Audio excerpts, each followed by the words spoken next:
안녕하세요. 오늘의 데일리 뉴스레터에 오신 것을 환영합니다. 1. 한국의 위대한 성취. 2. 세계는 한국을 존중합니다. 3. 수십억 인구의 시장은 한국에 속합니다. 한번 진실을 알아봅시다. 요즘 몇 년 동안 한국은 원유 산업에서 기술 능력과 연구 개발에 집중해 왔습니다. 원유의 채굴, 운송 및 가공 과정을 최적화하기 위한 목적으로 이루어진 이러한 노력은 자원 공급을 최적화하는 것뿐만 아니라 환경에 대한 부정적인 영향을 줄이는 데에도 도움이 되고 있습니다. 고유가 시대를 살아가는 우리에게 날로 높아지는 기름값은 가정에 엄청난 부담입니다. 인천에서 한국이 평생 써도 모자랄 석유를 만든다. 그런데 최근 인천에서는 조금 과장해서 한국이 평생 써도 모자랄 석유를 만들어 내고 있습니다. 이 석유는 잘 다루기만 하면 한국이 평생 써도 모자랄 양이고 어쩌면 중동 국가들보다 더 많은 석유를 확보할지도 모르는데요. 이 기적 같은 상황을 보기 위해 영국 대기업 CEO가 직접 방문 독점 계약 체결. 중국은 이 기름을 사기 위해 정부가 직접 나섰습니다. 주위에서 시청해 주셨으면 좋겠습니다. 지금 주위를 보면 쓰레기 문제나 공기오염으로 지구는 몸살을 앓고 있습니다. 인간이 생활하면서 발생하는 쓰레기, 즉 폐기물은 날로 증가하지만 분리수거 외에 그것을 처리할 방법은 마땅히 찾기 어렵습니다. 폐기물은 인간의 생활 또는 산업활동 과정에서 발생된 쓸모없어진 물질로서 가정에서는 음식물 쓰레기, 음식 포장용기 및 종이 등이 발생하고 산업체에서는 폐목재, 고철, 폐유, 폐합성수지, 폐비닐 등등이 발생합니다.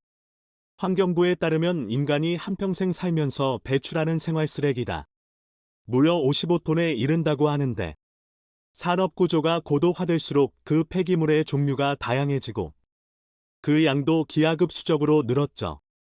그러나 폐기물 중 특히 플라스틱이나 폐비닐은 재활용이 불가능해 환경에 치명적이지만 이들의 사용 비중은 그 편리함으로 인해 매년 증가 추세에 있습니다. 이런 폐기물을 줄이는 가장 좋은 방법은 아예 사용하지 않는 것이지만 현실적으로 불가능하기 때문에 이러한 자원을 다시 재활용하는 방법을 생각해 볼 수 있습니다. 그런데 만약 이러한 폐기물을 처분해 영한 자원으로 만들어낼 수 있다면 얼마나 환상적일까요?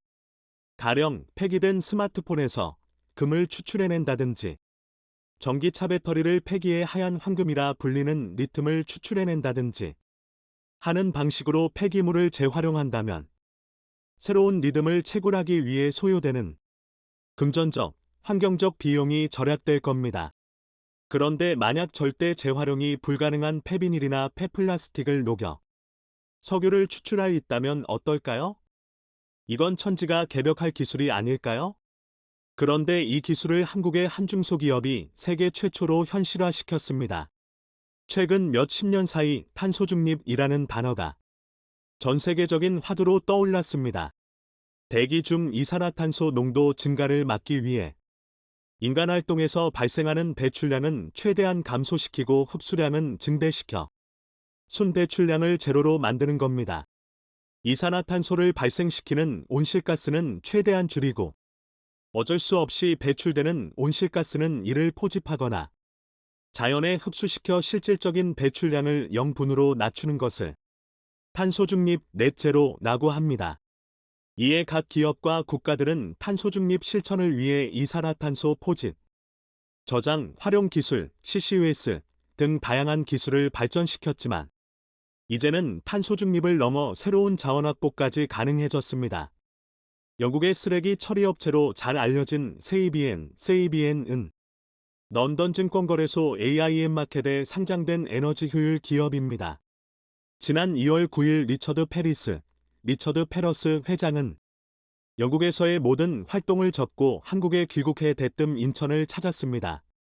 그리고는 한국의 중소기업 도시유전으로부터 설비를 도입하기 위해 독점 영업권과 판매권 계약을 체결했죠. 사실 설비 하나를 구입하는데 대기업 회장까지 방문해야 하나 싶지만 도시유전이라는 중소기업의 기술을 사려면 회장급 인사가 오지 않을 수 없었습니다. 세상을 바꿀 기술이니까요. 플라스틱이나 폐비닐과 같이 분해되지 않는 폐기물이 재활용이 완전히 불가능한 것은 아닙니다. 일부는 이 플라스틱이나 폐비닐 중 재활용이 가능한 일부를 세척한 후 이를 녹여 다시 새 제품으로 만들기도 합니다. 그리고 전 세계적으로 석유에서 추출해 만든 이 폐기물을 불에 녹여 다시 원료 또는 유리로 환원하는 유화환원, 유화환원 기술이 연구 중이지만 환경오염물질 배출과 고비용이라는 치명적인 단점을 해결하지 못한 상황입니다. 만약 400도 이상의 열을 통해 플라스틱과 폐비닐을 녹이면 이 열을 가하기 위한 화석연료가 필요하고 이들을 녹이는 과정에서 또 다른 환경오염물질이 발생됩니다. 그러나 도시유전은 이 두 문제를 해결했습니다. 이를 태우는 방식이 아니라 파장을 통해 낮은 온도에서 녹이는 방식을 세계 최초로 개발했기 때문이죠. 도시유전의 정명훈 대표가 개발한 파동에너지를 이용한 폐플라스틱 분해 처리 기술은 세계 최초로 열분해 기술이 아닌 파장을 이용해 폐플라스틱을 분해하는 원천 기술입니다. 자체 개발한 세라믹볼에서 발생된 파장으로 플라스틱과 비닐을 분해한 후 다시 원래 모습인 석유로 되돌리는 기술인데요. 플라스틱이나 비닐이 석유에서 추출된 납사 등으로 만들어지는데 이를 다시 석유로 되돌린다는 것은 불가능해 보였지만 정영훈 대표는 이를 분자 고리를 끊어내는 기술로 해결했습니다. 간단히 공정을 살펴보자면 우선 폐플라스틱 및 폐비닐 등 원료를 특수용기에 담아 원형 탱크로 투입식입니다.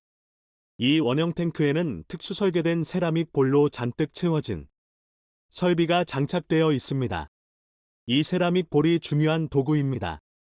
세라믹은 쉽게 말하면 돌인데 우리가 보통 온돌이나 강한 햇빛을 쬐인 자연석에서 발생되는 파동에너지를 원적외선이라고 부릅니다.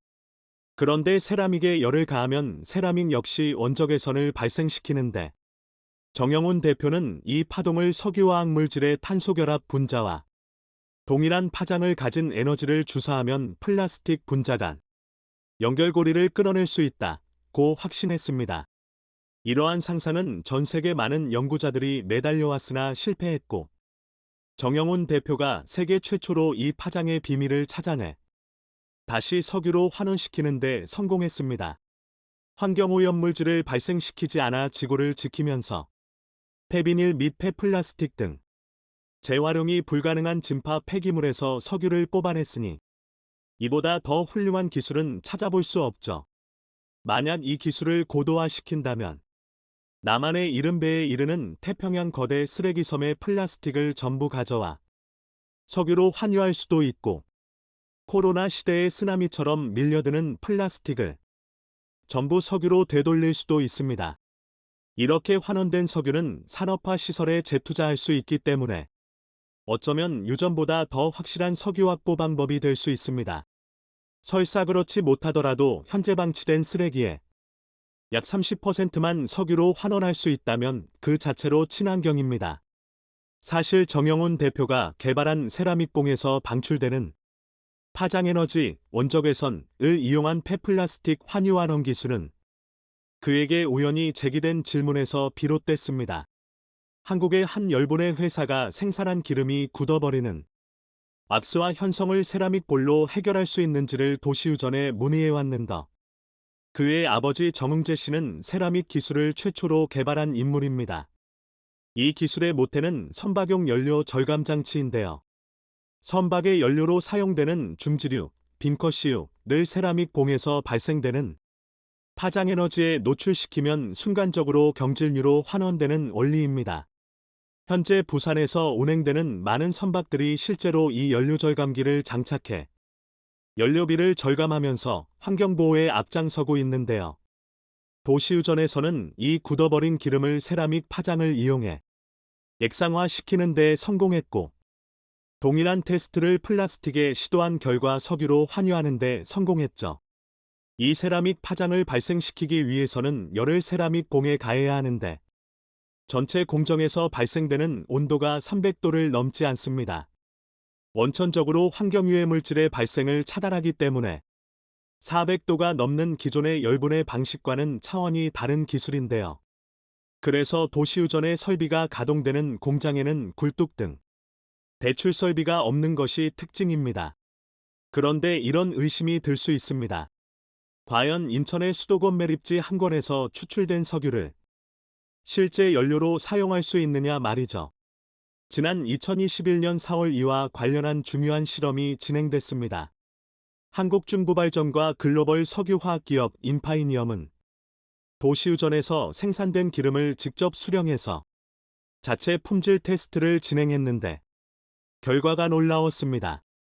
인피니엄은 도시유전이 생산한 중지류는 해상 선박용 기름으로 쓰기에 완벽하고 2차 최종 정제유는 등유 수준의 품질을 가졌다는 결과를 보고했습니다.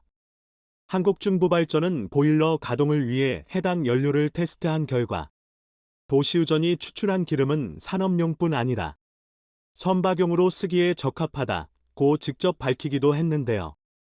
세계 최초로 이러한 기술을 상용화시킨 덕분에 전 세계의 모든 시선이 도시유전에 쏟아졌습니다. 우선 독점 영업권을 산 영국의 세이비에는 이 설비를 도입하기 위해 이미 영국, 캐나다, 아일랜드의 부지를 확보해뒀는데 이 부지에 도시유전 설비를 설치하고 이를 기반으로 영국을 포함 유럽 전역에 이를 도입할 계획입니다. 최초 24톤 설비를 시작으로 96톤까지 이를 늘려갈 계획이라고 하죠. 이날 자리에 참석한 영국의 아단 폭스 박사는 한 행사에서 도시유전의 기술을 접한 후 상당히 충격을 받았다고 알려졌습니다. 이 사실을 영국으로 돌아간 후 적극적으로 알리기 시작했고 영국 캠브리지대 멜빌 연구소는 1억 6천만 원의 연구자금을 지원해 학교 내 공동연구소를 설립하기도 했습니다.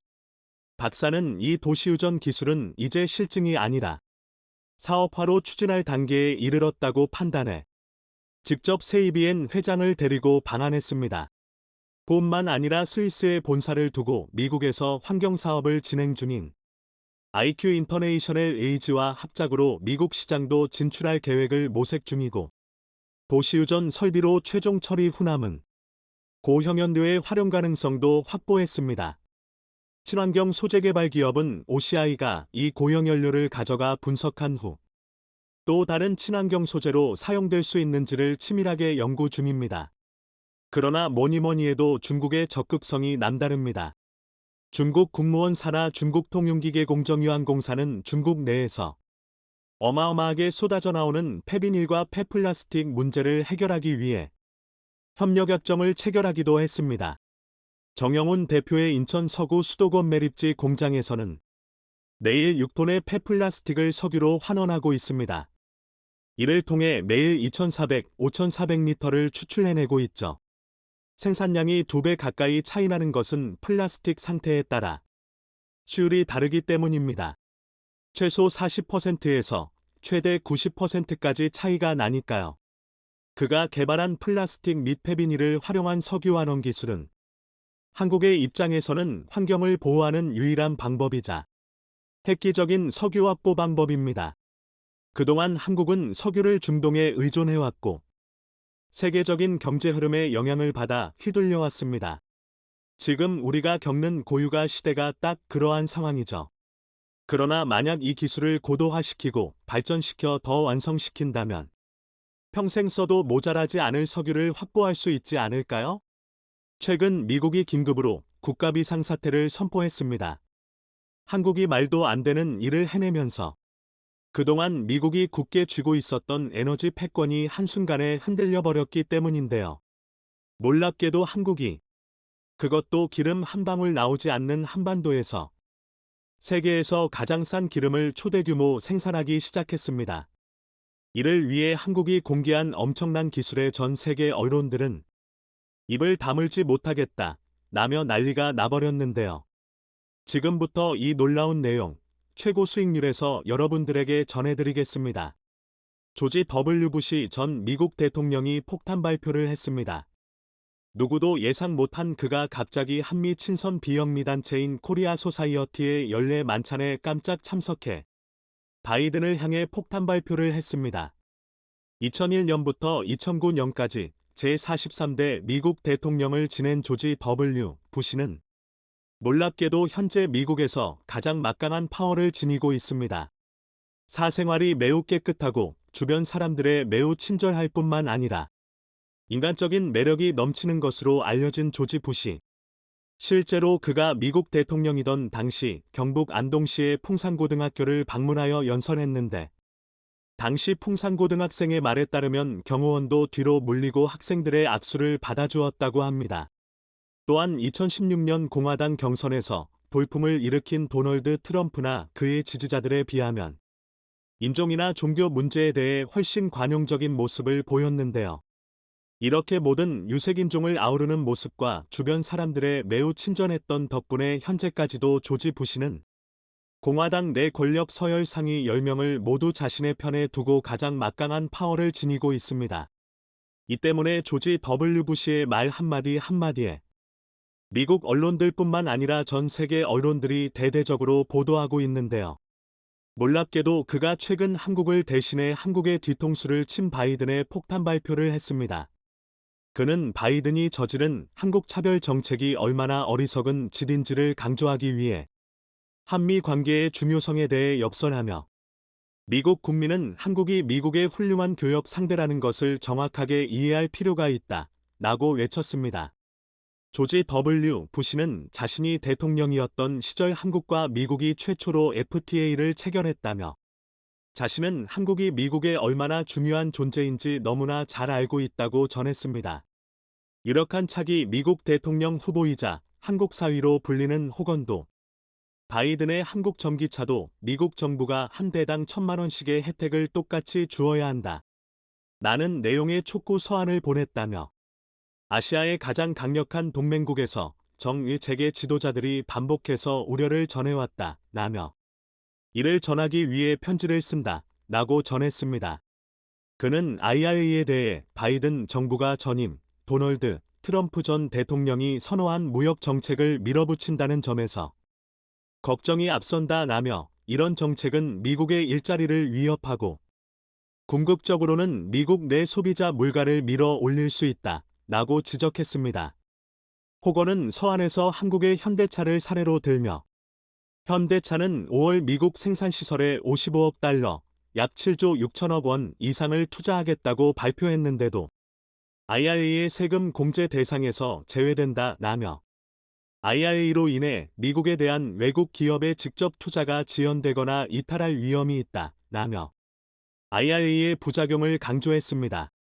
그는 자동차 및 부품 시장의 가격 경쟁에서 한국 등 주요 제조사를 배제하면 미국인들의 구매 가격이 치솟을 것이라며 상당수 가점은 전기차에 접근할 수 없게 되고 탄소 배출 감축 목표도 달성이 지연될 것이라고 지적했습니다.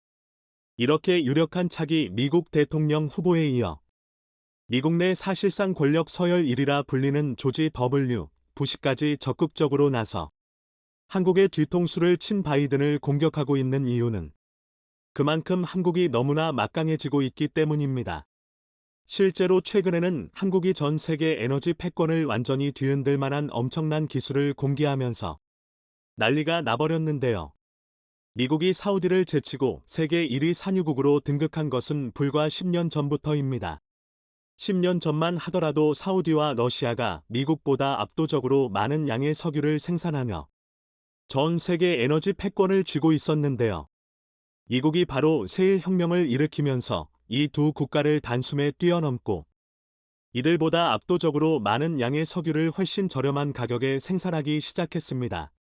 세일가스와 세일 원유는 바다 및 진흙이 퇴적돼 굳어진 암석층, 다시 말해 혈암층, 세일에 들어있는 천연가스와 원유를 말하는데요. 넓은 지역에 얇게 퍼져 있어서 과거에는 추출하기가 힘들었고 채산성이 맞지 않았습니다. 캐면 캘수록 손해만 커지는 상황이었죠. 자, 그런데 고유가가 계속되면서 미국 주요 세일가스 회사들은 신기술 개발에 주력했고 그 결과 수평 시추 기술과 수압화 쇄공법 같은 새 기술들이 개발됐습니다. 수평 시추 기술은 세일층의 수평으로 시추관을 집어넣은 뒤 물, 모래, 화학약품 혼합액을 고압으로 뿜어내 암석을 깨뜨리고 가스를 추출하는 기술로 흔히 프래킹, 프래킹이라고도 불리는데요. 모래와 화학 첨가물이 섞인 물을 높은 압력으로 혈암층어 뿜어 바위를 뚫은 뒤 천연가스를 뽑아내는 방식입니다. 이러한 미국의 기술 혁신은 채굴 단가를 대폭 낮추었고 세일가스와 세일석유를 매우 저렴한 가격에 판매할 수 있게 됐습니다. 세일가스는 매장량도 엄청납니다. 현재 확인된 매장량만 해도 187조 5천억 M3. 전 세계가 60년간 사용할 수 있는 규모인데요. 채굴 기술의 발전에 따라 더 늘어날 수도 있는 것으로 알려졌습니다.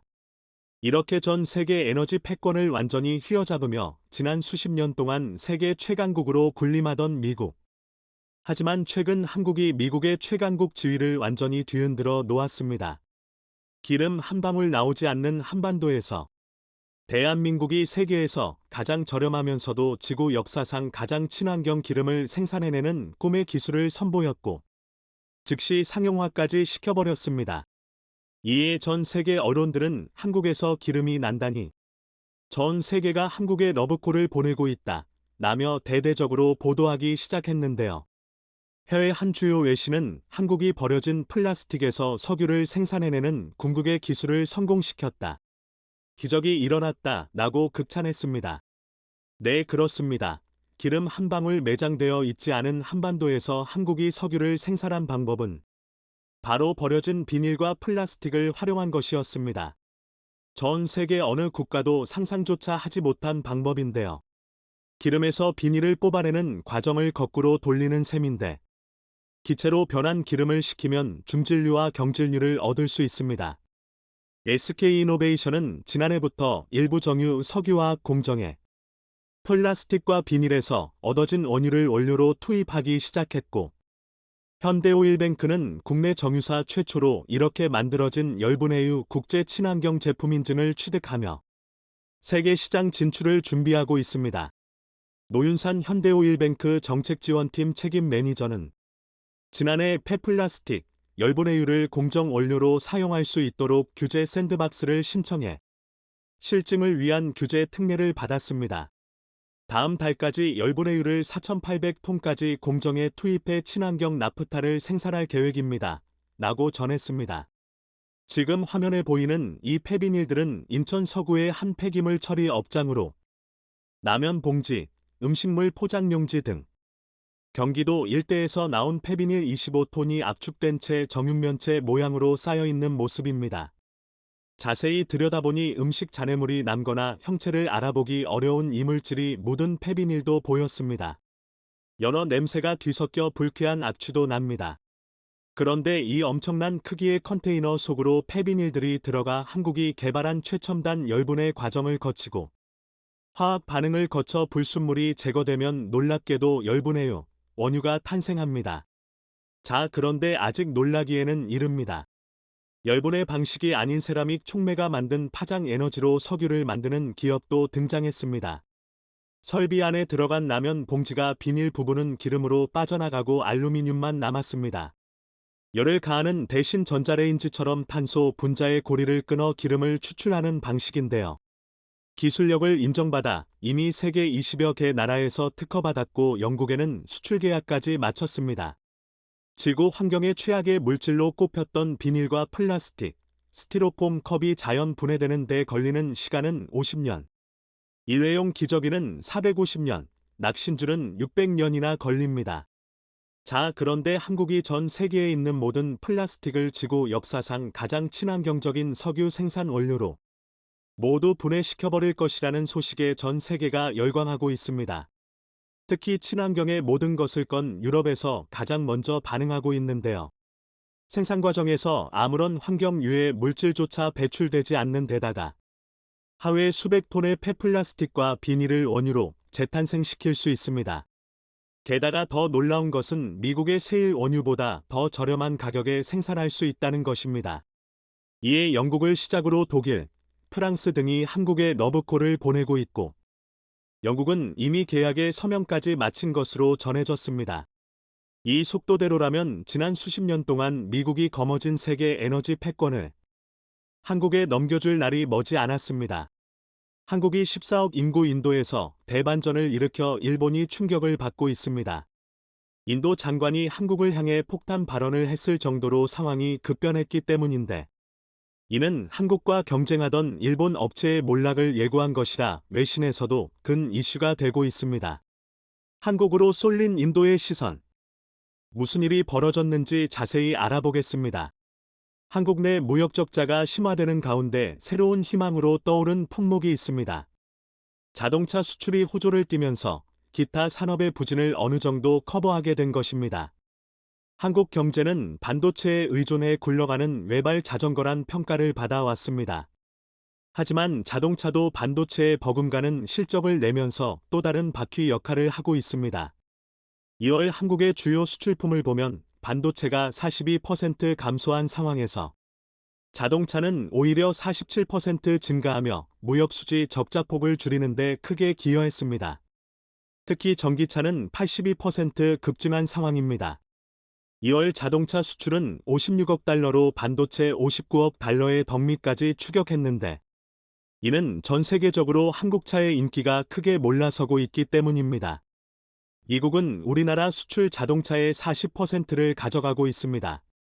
현지 공장을 가동하고 있으나 수요를 따라가지 못해 수출을 하고 있는 것입니다.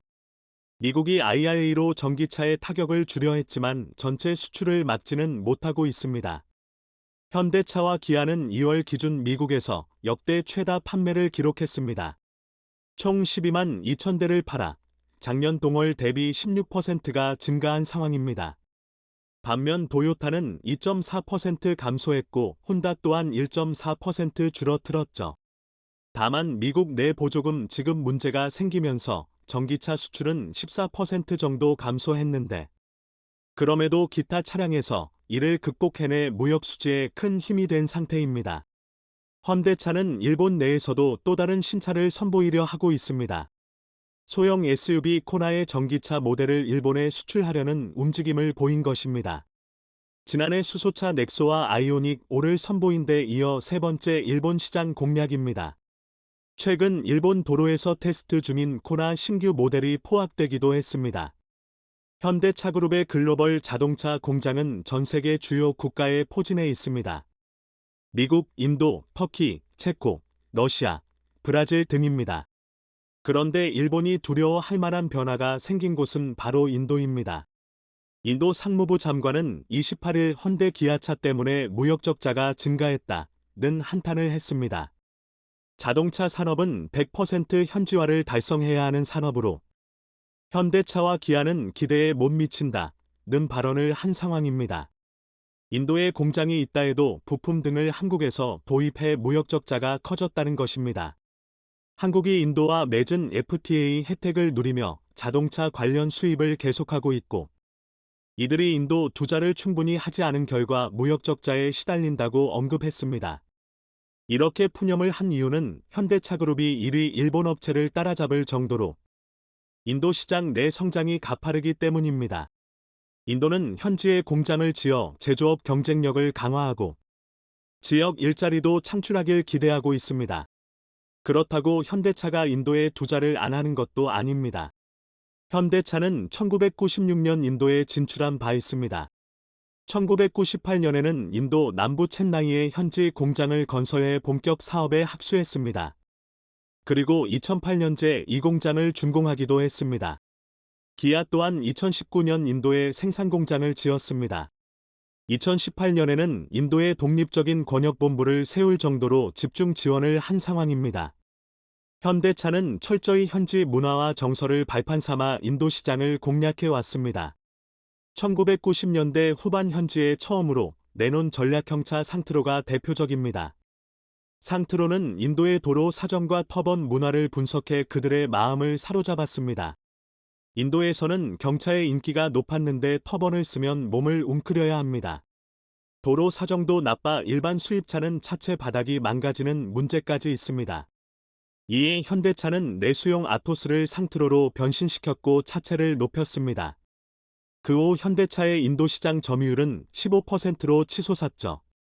현재는 현지 전략형차인 크레타와 기아 소넷이 바톤을 이어받아 선전하고 있습니다. 크레타가 현재 인도의 국민차로 부상했을 정도입니다. 소형 SUV 크레타는 지난해 인도에서 총 17만 대가 팔리며 전체 현대차 판매량의 33%를 책임졌습니다. 자동차 업계에서는 철저히 시장을 분석해 전략 차종을 개발한 점이 현지 고객의 호응을 이끌었다고 분석했죠. 인도의 더운 날씨를 고려해 크레타 뒷좌석에도 에어컨을 기본 사양으로 적용했고, 비포장도로가 많은 도로 사정에 맞게 차체를 보호할 목적으로 지상고를 높였습니다. 경적을 자주 사용하는 현지 운전 습관을 반영해 클렉슨 소리를 높이는 세심함까지 더했죠. 여기에 대가족이 많은 특성을 겨냥해 실내 공간을 최대한 넓히는 데 집중했고, 그 결과 2015년 출시 이후 지금까지 70만 대가 넘게 판매됐을 정도로 대박을 친 것입니다. 현대차는 일본 마루티 스즈키 다음인 현지 2위로 기아는 5위를 하고 있습니다. 기아는 현지 생산을 통해 그곳을 수출 허브로 삼으려 하는 중입니다. 현지 매체들은 과거 작은 것이 아름답다는 취향에서 큰 것이 좋다라는 분위기로 바뀌었다는 설명을 했습니다. 즉 SUV를 적극 공략한 한국의 전략이 맞아 떨어진 것입니다. 현대차그룹은 작년 인도에서 81만 대를 판매해 전년 대비 41%나 성장했습니다. 이는 글로벌 3위 생산 달성의 발판이 됐다는 평가입니다. 회사별로는 현대차가 56만 대, 기아는 25만 대를 판매했습니다. 이는 중국 시장 하락을 인도 시장이 커버하는 한국인데, 올해는 더 성장해 87만 대 이상 판매를 전망하고 있습니다. 현대차그룹은 지난 10년간 중국 비중이 70% 줄고 인도는 2배로 성장했습니다. 2012년만 해도 중국 판매는 20%, 미국 19%, 한국 17%, 유럽 12%, 인도 6% 순이었으나 현재는 중국이 6%, 인도는 12%로 역전돼 있습니다. 인도 판매 증가는 중국 러시아 부진의 달출구로 부상하고 있는 상태입니다. 인도 시장의 수익성도 나쁘지 않습니다. 세단보다 비싼 편인 SUV가 주로 판매되기 때문입니다. 현대차는 소형 SUV인 캐스퍼의 인도 출시까지 결정했는데 AI 3란 이름을 붙여 현지에서 생산 판매할 방침을 세우고 있습니다. 이에 따라 현대차의 인도 SUV 시장 입지는 더 단단해질 것이란 분석입니다. 인도 인구는 지난해 말 처음으로 중국을 추월했습니다. 평균 연령은 28세로 38세인 중국보다 젊고 GDP 성장률은 6.5%로 나타나 3%에 그친 중국을 크게 앞질렀습니다. 모디 총리 지지율이 70%가 넘어 안정적 정치 환경도 투자 매력으로 꼽히고 있습니다. 현대차그룹은 2020년 현지 생산 105만 대 체제를 구축했고 올해는 122만 대까지 늘린다는 계획을 세우고 있는 상태입니다.